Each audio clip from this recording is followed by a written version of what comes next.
নীলিমা পিয়ারকে বলে, ওই মহিলা কেন এসেছেন জানতে পারি? পিয়ারকে বলে ওঠে, উনি উনি আমার অফিসে কাজ করেন তাই।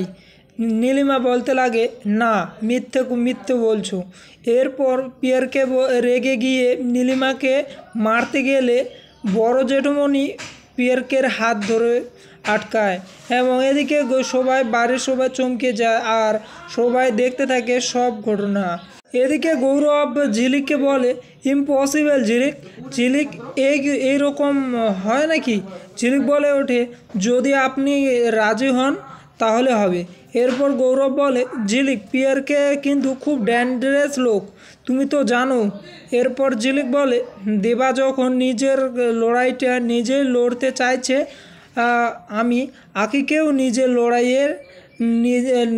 লড়াইটা নিজেই লড়তে হবে আকিকেও। আমি শুধু ওদের লড়াইয়ের রাস্তাটুকু করে দেব, ঠিক আছে?